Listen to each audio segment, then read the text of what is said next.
Hey, what's happening, folks? We're gonna do the Tuesday stuff for NBA here on Monday night to get it out for you guys.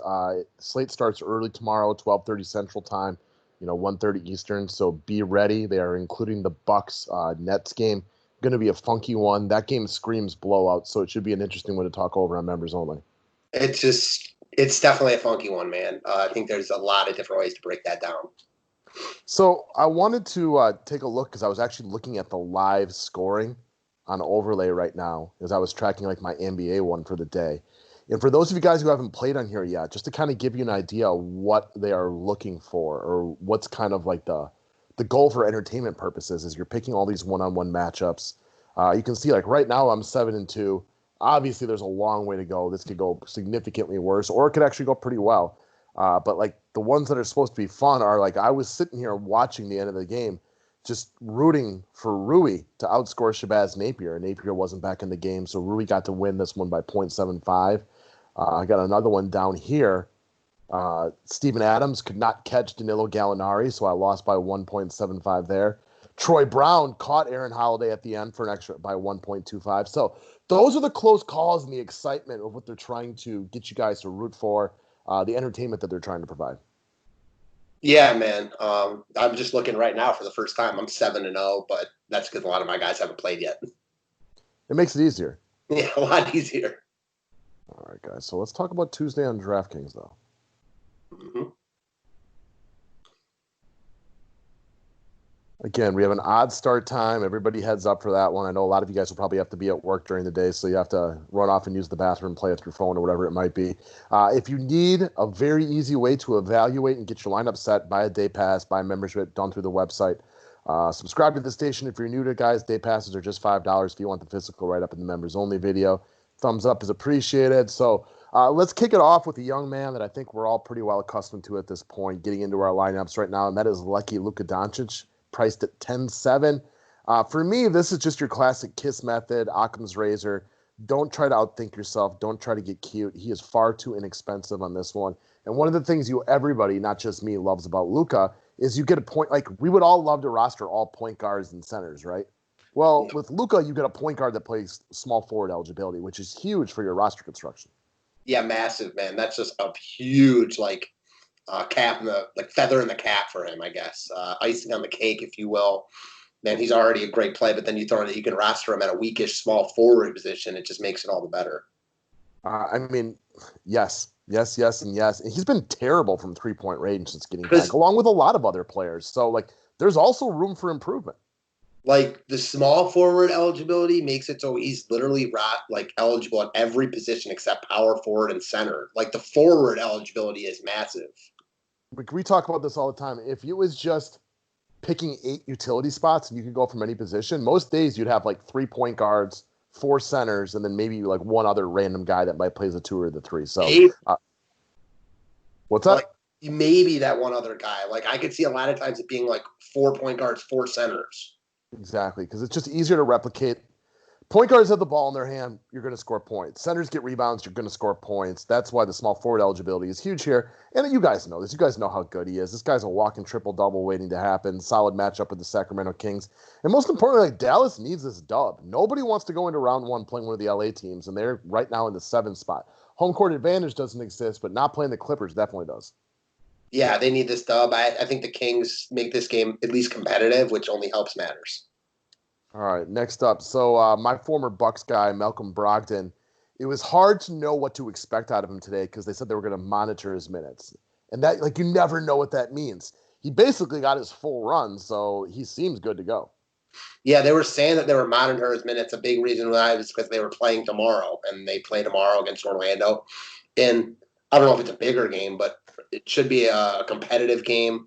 Brogdon, I think, lost run towards the end of the day because it got a little blowout. He corrected wrong there.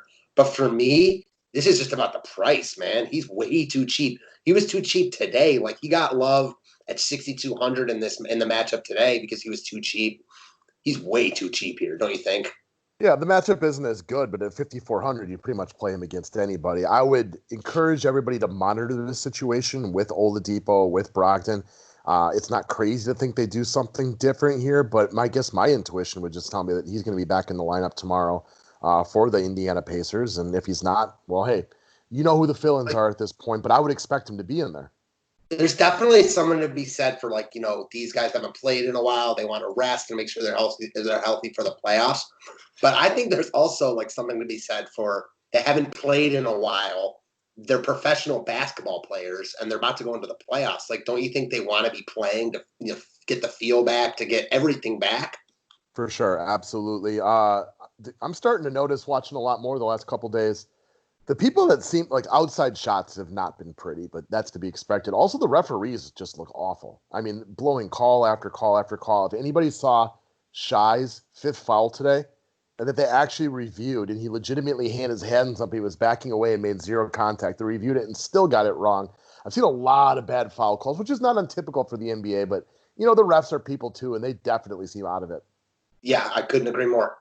All right, let's move on to the next guy. So I'm not going to call him a hard recommend. Let's talk about Joseph Nurkic of the Portland Trailblazers. I almost said the Toronto Trailblazers. Wow, that's weird. I wanted to get your thoughts on this one and just kind of talk this one out. So it's an interesting pick for a lot of reasons. One, Nurkic seems like this guy has been sitting around for the last year plus, just dying to get back on the basketball court, because he is flat out hooping like Ice Cube in that song "Today Was a Good Day." I mean, he is just messing around out there, putting up blocks and points and rebounds and assists, just absolutely balling. So last night, my boy Brook Lopez dropped 46 DK points on Houston, and this is despite not making a single three-pointer, which is where he gets a lot of his DFS points typically. The guy's got fresh legs because he really hasn't been out there in forever. And another thing to talk about with Nurkic is he's a center with power forward eligibility. I'm not sure why he's considered power forward eligible, but it's something I kind of like the idea of taking advantage of right now. Now, his price tag is definitely up there, but when going up against Houston, they do not play big men. This is just what, they are now officially the smallest of small ball teams we may have ever seen. This is why guys like Brook Lopez and like Giannis yesterday just put up monster DFS points.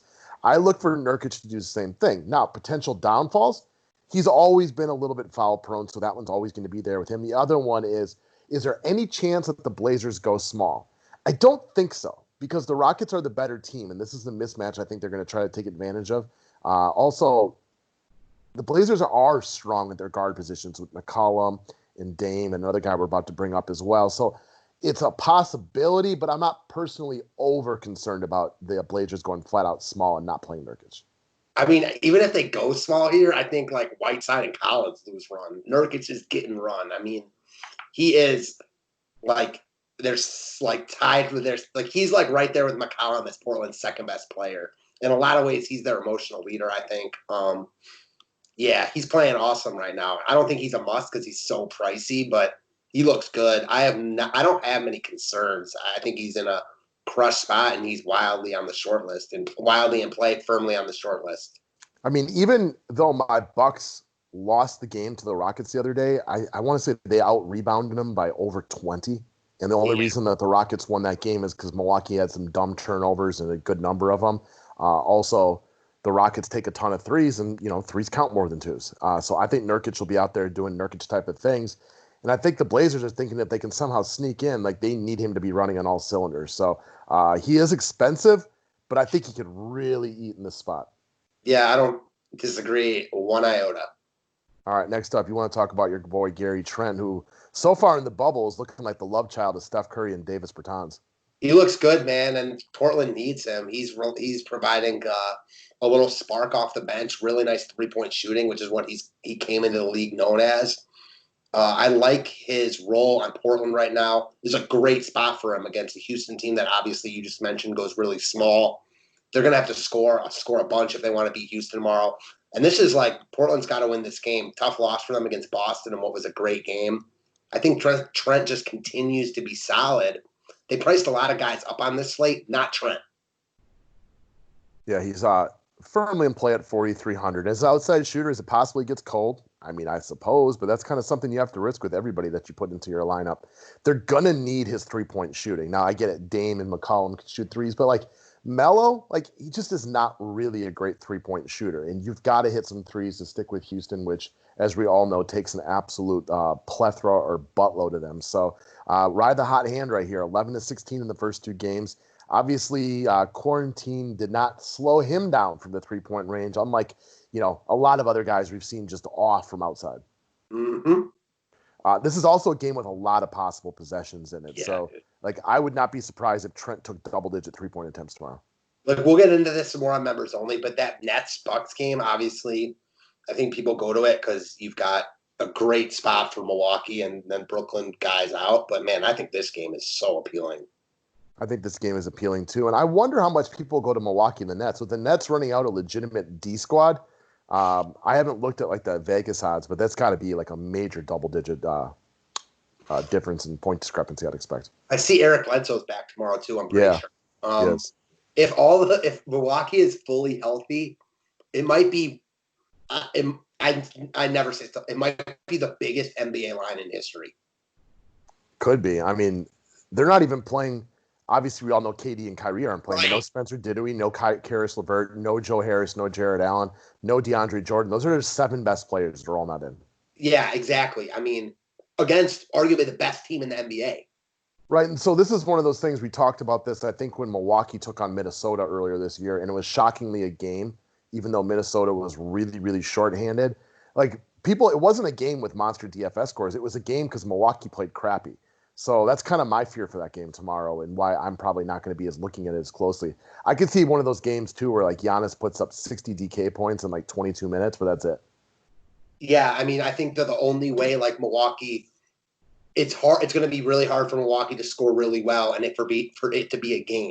So they could get there in the first half or first 3 quarters, but the only way it's at all competitive is if Milwaukee doesn't play well, especially coming off a loss. Yeah, I'm with you on that one. It's not the game I'm going to be looking at hard by any stretch. Plus, once you lock in Luka, which I think is really difficult to get away from, I'm not looking for those high-priced Bucks guys. There's a couple of cheap Nets guys. I know one guy you're probably looking at, and we'll talk about him on members only as well, but it's not the game for me. Sweet. All right, guys, thanks a lot. Have yourself a wonderful Monday night or Tuesday morning, and we will holler at you guys Tuesday morning with plenty of more MLB and overlay and everything like that. Thanks, guys.